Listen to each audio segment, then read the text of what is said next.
From the Centre for European Reform, this is the CER Podcast. Posons-nous sérieusement la question de l'avenir que nous voulons et ayons tous ensemble le courage de le construire. Für uns in Deutschland ist das Bekenntnis zum vereinten Europa Teil unserer Staatsräson. A strong united Europe is a necessity for the world because an integrated Europe remains vital to our international order. This is the moment for Europe to lead the way towards a new vitality.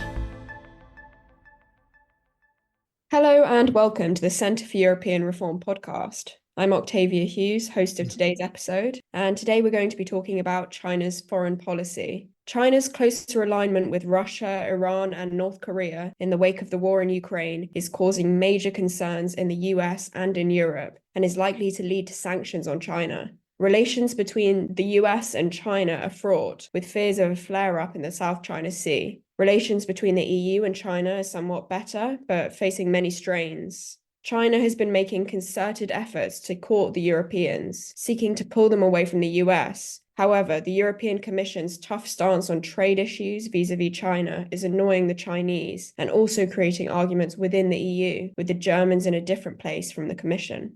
To delve into all of this, I'm joined by our director, Charles Grant, who was recently in Beijing, and by Dr. Yu Ji, who is a senior research fellow on China at Chatham House's Asia Pacific program, who was also recently in Beijing. Welcome to the podcast. Nice to be here. Delighted to be here. Thank you for inviting me. Dr. Yu, could you talk a bit about how the China-US relationship has changed since the turn of the millennium? Have we reached a point of stability, or is this the calm before the storm? Well, I think that's let's cut long story short. I'm actually finalizing a paper to look into China's perception towards the United States, how that has been changed in the last 3 years. But let's zoom into the last decade. I think what we have in here is ever increasing stronger China, both economically, politically, and militarily, in terms of challenging the global hegemonic status of the United States. And that obviously put the US political elites deeply worried about. Firstly, China obviously have a very different political system. And secondly, China also has this sense of a global ambition of establishing itself as being a global technological champion, which is something that the United States enshrined ever since the founding of the country. And also on top of that, there's also a very key question in here, and what are we going to do about Taiwan? So I think all those thorny issues has now been outweighed than what we call it the traditional stabilizer, the economics and trade between China and the United States. So all those thorny issues outweighed the positive elements of this bilateral relations, and that's what led into a stalemate and very much fraught relations between Beijing and Washington. Now, we had Donald Trump as a first-term president, and then the relations have really gone from bad to worse. And the Biden administration, and he seems to continue many elements of Trump's China containment strategy, but obviously with added more sophistication in terms of rhetoric and substance. Then we also have, on the other hand, that China pursue a strategy of that achieving sense of economic self-reliance and also technology self-sufficiency. So the two sides really prepare a long-term protracted conflict with each other. So I'm not quite sure, irrespective who will be occupied at the White House next year and who will win the election in November this year, much of the relationship, much of the elements of this relationship will be changed at all. So I'm not really optimistic on that regard. Thanks very much. Charles, as I said in my introduction, you've just come back from a trip to Beijing where you met with Chinese officials, Western diplomats, and academics. How has the mood in China changed since you were there 8 or 9 years ago? And how has the war in Ukraine affected China's relations with Russia, Iran, and North Korea?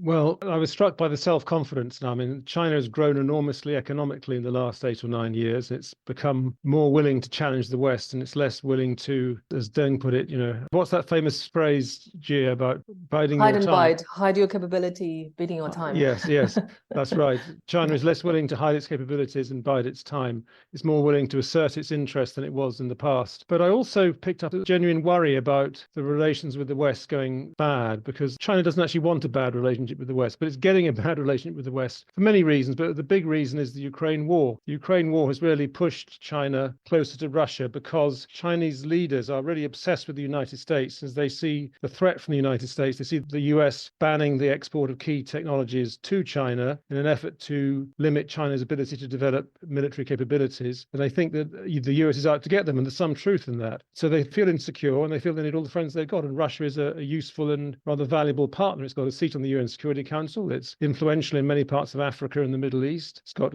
quite capable armed forces, and it's giving diplomatic support to China. So China is not going to abandon Russia. It doesn't want Russia to lose in Ukraine. So it is giving indirect support. It's not supplying arms, but it's supplying dual-use goods and components. And that really annoys the Americans and the Europeans too. So that's creating huge tensions. And I picked up when I was in Beijing a big fear that the US will put strict sanctions against Chinese banks for financing the trade of dual-use goods to Russia. If that does happen, that could be quite damaging to the Chinese. So China is being pushed into Russia's embrace, really. Of course, it does help that Xi and Putin seem to have quite a close relationship. They get on rather well. They have a similar vision of the world. They believe in might is right. They believe in spheres of influence. They believe in standing up to US hegemony, as they would see it, building a multipolar world in which the US is weakened and not so strong as it was. And they have a very similar view of stamping out so-called color revolutions or any movements towards democracy in their neighborhood. So they get on rather well. Having said that, I did also pick up from talking particularly to academics and think tankers some concern that China is becoming so close to Russia geopolitically, because of course Russia is not a great success story economically, and as well as Russia, of course, there's North Korea and Iran, who are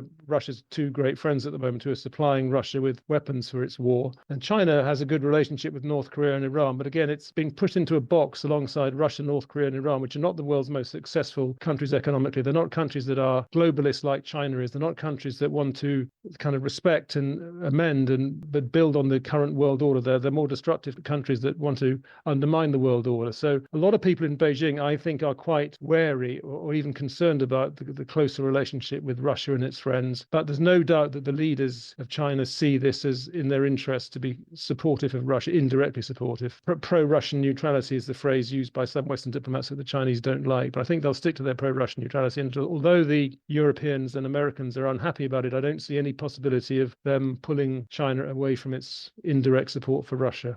Very interesting. Thanks, Charles. Dr. Yu, I'm curious to hear how you think the Chinese view Russia. You've written about China's desire to initiate orderly multipolarity, and last week Xi Jinping released a joint statement with Emmanuel Macron urging Israel not to go ahead with its offensive in Rafah. How successful has China been in creating an alternative to the so-called liberal international order, and why choose to issue this statement with the French president? Well, let me answer the last question you posted in here. I think partially this is to do with the tradition of Chinese diplomacy, because France is the first Western country that recognized the People's Republic back to 1964. So this year really fall into the 60 years anniversary of China-French diplomatic relations. And somehow Beijing felt that France always seems to be finding a pathway that distance itself from the United States. And hence the Chinese believe the talk, Macron's excellent talk regarding strategic autonomy, that is very much fit into China's idea of having that sense of alternative world order, that every single country is equal. So it's no longer just one hegemonic power of the United States, but all the other powers share the same status. And hence that sense of multipolar world order that China is very keen to put forward to. Now, secondly, on this so-called orderly multipolarity, I mean, that's one of the new diplomatic vocabulary introduced in Beijing back to, say, early 2023. And on that point, I think really the designated audience for this is really the large part of the global south. Firstly and foremost, many large parts of the global south, developing countries do not really see Russia's invasion towards Ukraine eye to eye as the collective West.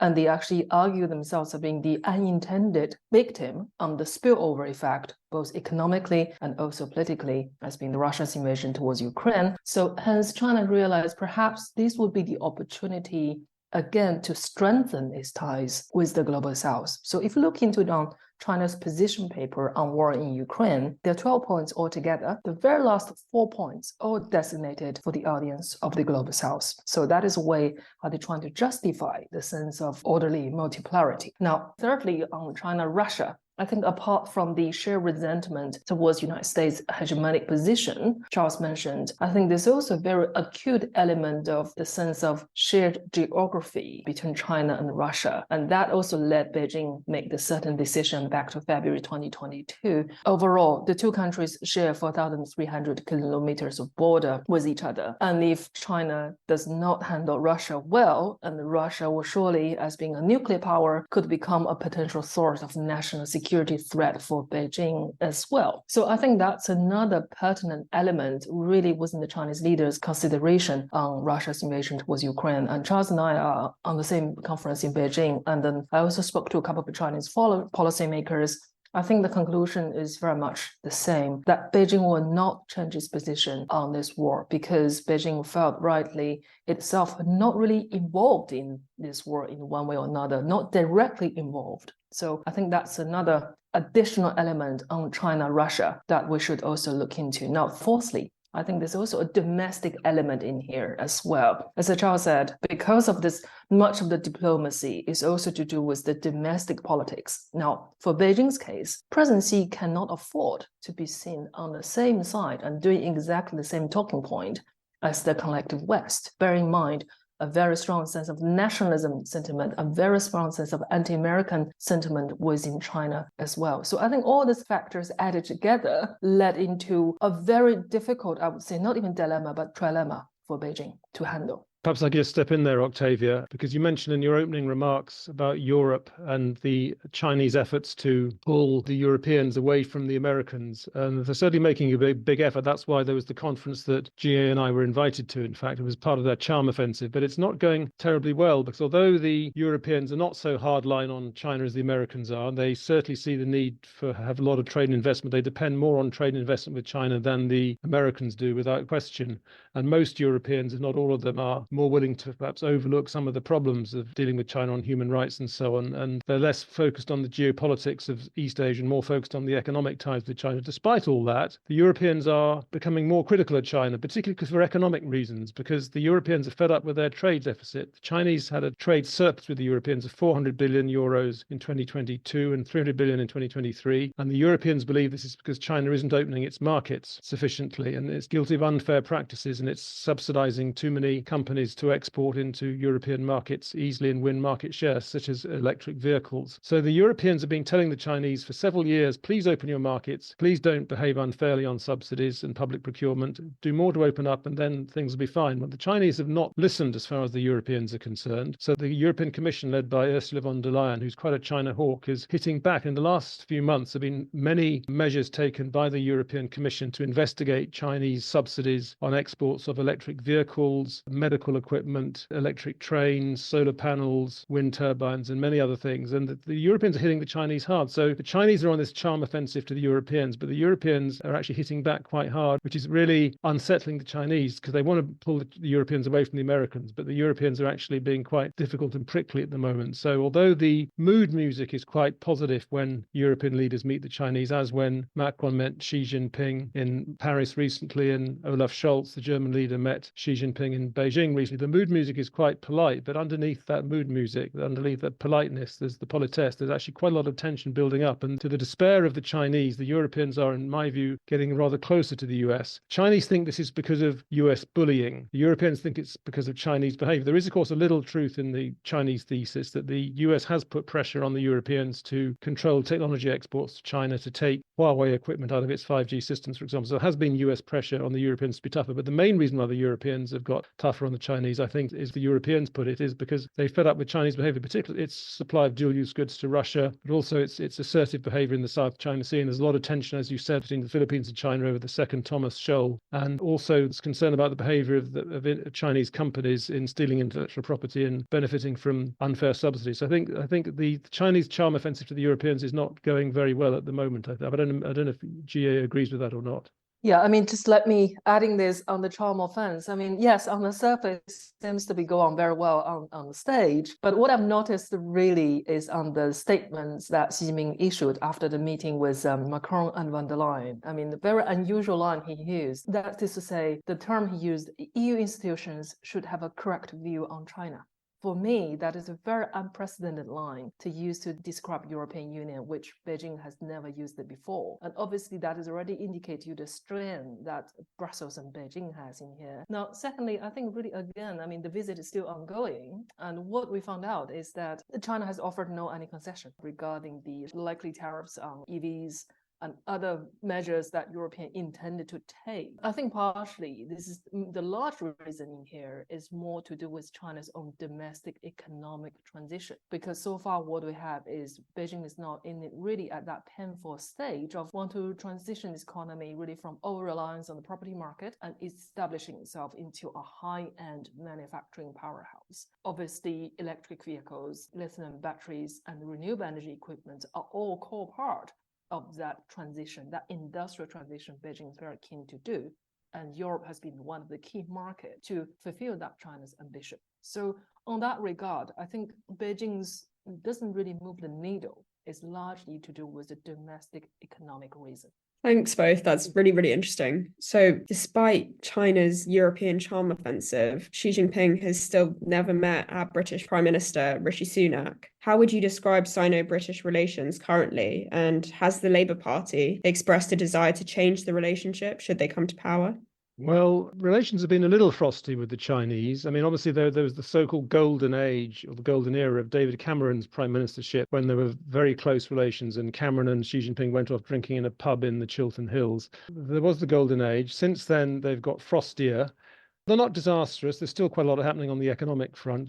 Britain has not been put on the naughty step like Australia was when China cut off a lot of trade with Australia because of things that Australia said criticizing China in public. So things are not that bad. But it is unfortunate that Rishi Sunak has not met Xi Jinping since he became prime minister. He was supposed to meet him at the G20 in November 2022, the meeting in Indonesia. But because of a Ukrainian missile going astray and creating problems hitting Poland, there was a bit of a crisis and the meeting was cancelled, which is unfortunate because in China, Xi Jinping is such an important figure. If you don't have a connection with him, there's less that the officials underneath can do to engineer good relations. So the fact that Scholz and Macron meet Xi Jinping fairly frequently allows a warmer, closer economic and political relationship at a more junior level to flourish. And the fact that the British have not had that senior level meeting, and also David Cameron, who's been foreign secretary for a year now, David Cameron has not been to Beijing, partly because it'd be quite embarrassing because people would remind him how very pro-Chinese he was when he was prime minister. But it is a bit bizarre. He's been not to Beijing, but he's been to each of the 5 Central Asian countries and to Mongolia as well. But he's avoiding Beijing. And very few British ministers do go to Beijing, which is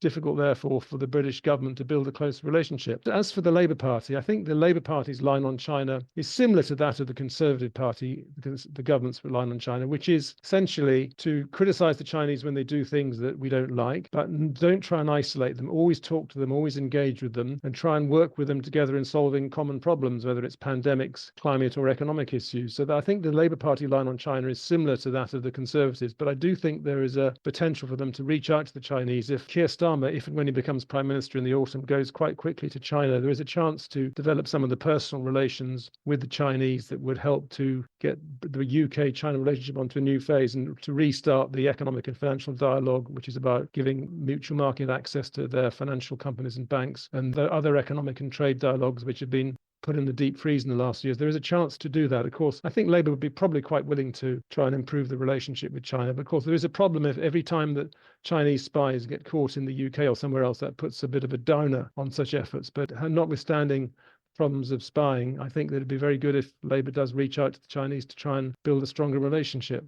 Thanks, Charles. And if I could finish with a question for both of you. Is it possible to imagine a China without Xi Jinping? And what would that look like? $1 million question. Now, I think the thing in here is that obviously we have here quite a lot of comments about President Xi, and we have heard a lot of even the complaints from many of China's economic elites in the West. But the huge popularity among the ordinary Chinese for the president still remains to be there. So it's quite hard to think about if the Chinese Communist Party is able to pick up someone who is as strong as him right now. So at that level. Then secondly, last year, I published something to talk about how China, for the next potential generation of leaders, that they're most likely to be scientists. And then on that regard, obviously, we will have a new generation of politicians emerge.